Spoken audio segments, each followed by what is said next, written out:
আসসালামু আলাইকুম। আমি রফিকুল ইসলাম, সাংবাদিক, বৈশাখী টেলিভিশন। আজকে আপনাদের কমেন্টের উপর কিছু কথা বলবো। অনেকেই বলছেন যে আপনাদেরকে নিয়ে, মানে প্রবাসীদেরকে নিয়ে আমি কোনো কথা বলছি না, বলছি দরবেশ বাবাদেরকে নিয়ে কথা। এরপরে নতুন আগমন করেছেন দরবেশ বাবা, তাকে নিয়ে কথা বলছি, তার পক্ষপাতিত্ব নিয়ে কথা বলছি। একদমই না। সবার প্রথম আপনারা, একমাত্র আপনারাই হলেন দেশের প্রাণ। যারা প্রবাসে থাকে তারা একমাত্র দেশের জন্য গোল্ড। গোল্ড বলল কম হয়ে যাবে, ডায়মন্ড।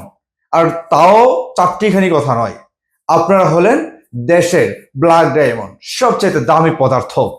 সেটি হলেন আপনারা, কারণ আপনাদের টাকার উপর দেশ চলে।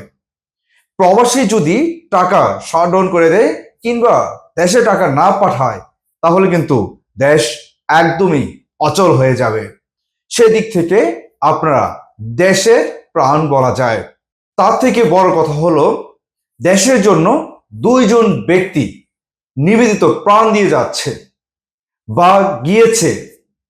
একজন হলো যারা যুদ্ধ করেছিল দেশের জন্য ৭১ কিংবা ২৪-এ, আরেকজন হলো যারা প্রবাস থেকে টাকা পাঠিয়ে দেশকে বাঁচিয়ে রেখেছে। দুইজন ব্যক্তি দেশের জন্য উজ্জ্বল নক্ষত্র। ঠিক যারা যুদ্ধ করেছিল আর যারা প্রবাস থেকে দেশে রেমিটেন্স পাঠাচ্ছে বা রেমিটেন্স যোদ্ধারা, তারাই হলো দেশের একমাত্র গর্ব। আপনাদের প্রতি অবশ্যই আমি, এমনকি আমার বাংলাদেশের পক্ষ থেকে স্যালুট জানাই, যারা মাসের পর মাস দেশ থেকে কোনো কিছু না নিয়ে দেশকে দিয়ে যাচ্ছেন। না পাচ্ছেন পরিবার, না পাচ্ছেন দেশ থেকে কোনো সুখ, তারপরও দেশকে ভালোবেসে দেশের জন্যই করছেন আপনাদের জীবন বিলীন। অতএব আপনাদের মনে রাখবে, বাংলাদেশ যতদিন থাকবে ততদিন। যারা বলছেন আপনাদেরকে নিয়ে কথা বলি না, আপনাদের জন্যই আমি রফিকুল সাংবাদিক হওয়া। একমাত্র প্রবাসীদেরকে নিয়েই কথা বলার দায়িত্ব আমার। এমনকি যেসব সাংবাদিকরা প্রবাসীদেরকে নিয়ে কথা বলে, তাদের প্রতিও আমি সবসময় স্যালুট জানাই। যারা এর পূর্বে যে ভিডিওটি করেছিলাম আমি, সেই ভিডিওটি না দেখে বা পুরোপুরি না দেখেই কমেন্ট করেছেন, তাদের উদ্দেশ্য বলি, পুরো ভিডিওটুকু দেখবেন, তারপর কোনো একটাই কমেন্ট করবেন।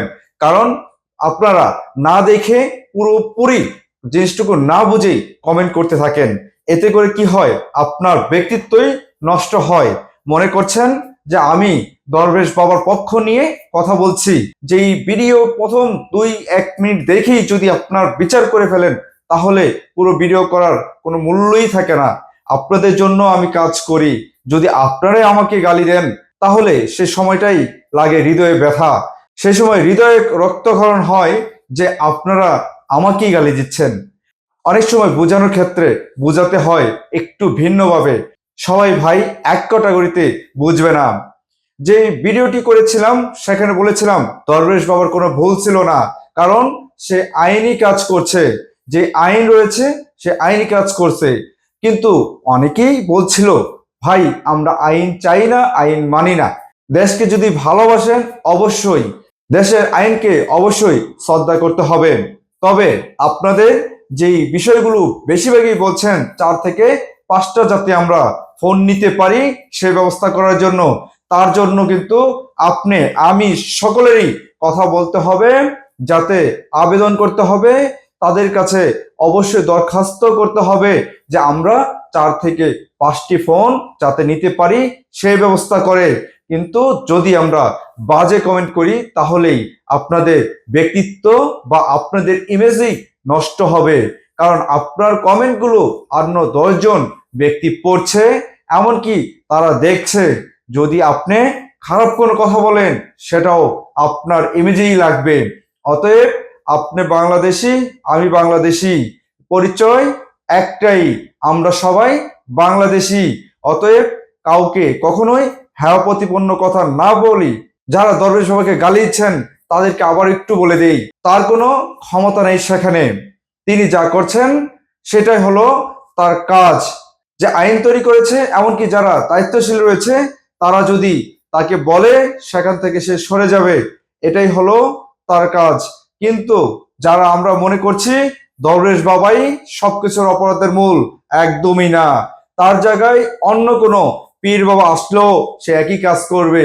তবে দরবেশ বাবার কিছু অভিযোগ আমি কমেন্টে পেয়েছি। দরবেশ বাবা কোনো এক প্রবাসী খাবার নাকি খেয়ে ফেলেছে, এটা 100% তার অপরাধ।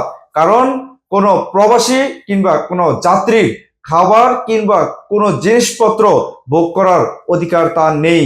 যেহেতু খাবার খেয়েছে, সেহেতু তাকে তার অবশ্যই অপরাধের জন্য শাস্তি পেতে হবে। এমনকি শাস্তির দাবি আমি নিজেও জানাচ্ছি, তার পক্ষ নিয়ে কোনো কথা নয়। আমি চাই দেশ আপনার, আমার, সকলে দেশ যাতে ভালো চলে। দেশের পক্ষে আমরা সবাই একবদ্ধ হব, দেশের জন্য লড়ব। যারা প্রবাসী রয়েছে অবশ্যই দেশের জন্যই কাজ করছি।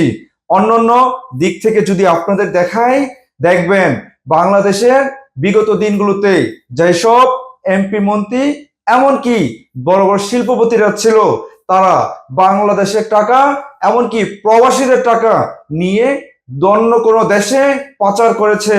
কিন্তু প্রবাসীরা অন্য সব দেশে তার জীবনকে বিলীন করে দিয়ে তারা দেশের জন্য টাকা পাঠাচ্ছে।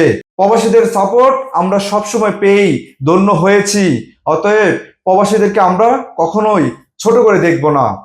যে কারণে এই আইনটি করা হয়েছিল।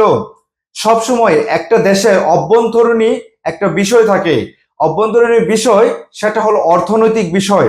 অর্থনৈতিক, আপনি যদি অন্য কোনো দেশ থেকে 4 থেকে 5টা পণ্য নিয়ে আসেন দেশের, সেখানে কোনো লভ্যাংশ বা রাজস্ব পায় না।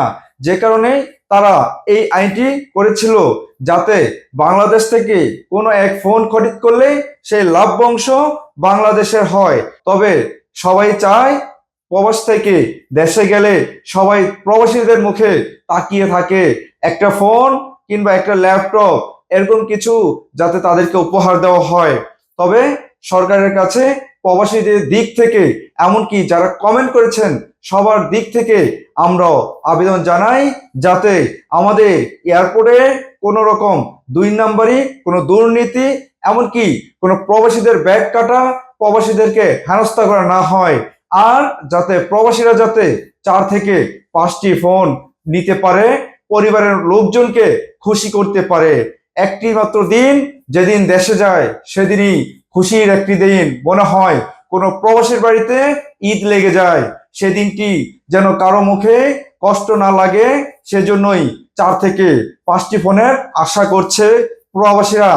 সেজন্য আমার জায়গা থেকে প্রবাসীদের পক্ষ থেকে জানাই যে প্রধান উপদেষ্টাকে যে একটু আমাদের দিকে তাকান, প্রবাসীদের দিকে তাকান, তাকিয়ে দূর থেকে বাড়িয়ে 4 থেকে 5টি ফোনে যাতে আইন করা হয়, এমনকি আমরা যাতে দেশে যাতে 4 থেকে 5টি ফোন নিয়ে আসতে পারি। আমরা প্রতি বছর কত কত টাকা দেশে পাঠাচ্ছি, সেদিক থেকেও আমাদের একটু স্যাক্রিফাইস করা উচিত বলে মনে করছি। সবাই প্রতি কৃতজ্ঞ জানাচ্ছি যারা এতক্ষণ পর্যন্ত ভিডিওটি দেখেছেন। আর ভালো লাগলে অবশ্যই শেয়ার করবেন, লাইক কমেন্ট করতে ভুলবেন না। তো অবশ্যই ইউটিউব চ্যানেলটিকে অবশ্যই সাবস্ক্রাইব করে রাখবেন, ফেসবুক পেজটিকে একটি ফলো, এমনকি টিকটকে একটি ফলো দিয়ে রাখবেন, যাতে আপনাদের নিয়ে কথা বলতে পারি, আপনারা যাতে ভিডিওগুলো দেখতে পারেন। সেজন্য ভালো থাকবেন, সুস্থ থাকবেন। আবার কোনো নতুন ভিডিও নিয়ে ফিরে আসছি। আমি রফিকুল বিদায় নিচ্ছি, তবে আজ যাচ্ছি না, আবারও নতুন করে ফিরে আসব ইনশাল্লাহ, কথা দিচ্ছি।